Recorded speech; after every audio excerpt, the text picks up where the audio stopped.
What happened to you?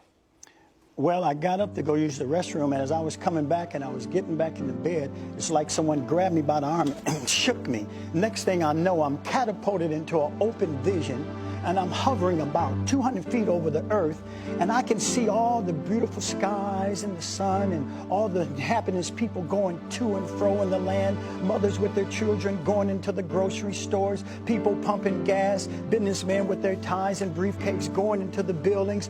Then all of a sudden, a thick darkness and clouds started appearing upon the earth. And then all of a sudden there was a sound from heaven, a sound that I have never heard before in all my born days. It was like 7 claps of thunder, uttered into one. The sound was so deafening, not only did it pierce the ears of all mankind, but it began to pierce their skeleton, that when they heard it, their bodies began to shake and quake. And this sound was so deafening, people began to scream. Then all of a sudden, like someone took a razor blade and split the heavens. Then here come the Son of God with all his bands of angels and all his glory.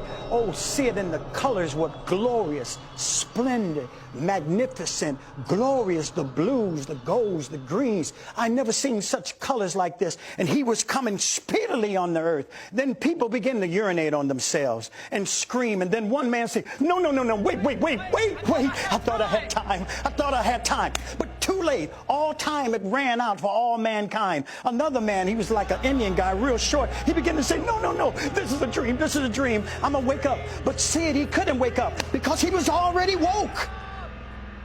Then I heard a voice from heaven saying, "This is the day of the Lord. It has come." And I came out of the vision, trembling on the floor, and I'm shaking and quaking within myself. And I began to pray for me. I didn't pray for my mother, my wife, my children. I began to intercede for me because God allowed me to see such terror.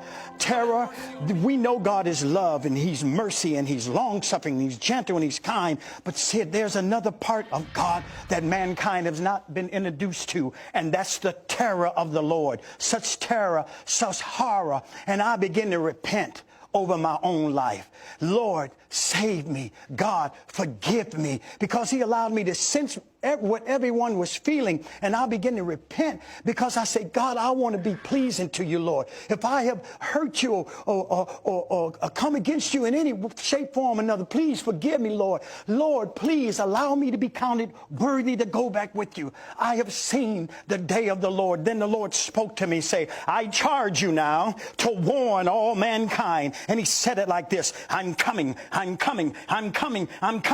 Whether they will believe you or not, give them warning from you. Whether they receive you or not, give them warning from you. For the day of the Lord is at hand. You heard that. Now what are you going to do about it? I'm going to tell you something. If you are lukewarm, you are backslidden, and you are not prepared for the day of the Lord, you are either going forward red hot for the Messiah or deceived. No in between. Why is there so much urgency in you giving this message?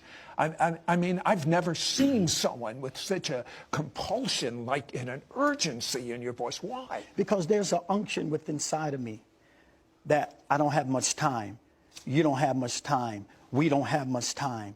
And I must preach it, and I must proclaim it, just as Noah did for 120 years, that it was going to rain. But they turned a deaf ear to Noah. They didn't believe that man of God. But the Bible says, God said unto Noah, come you and your family into the ark. For he opened up the windows of heaven, and the windows of heaven poured out the water upon the land, and everything that breathed through nostrils died, just like God said he would.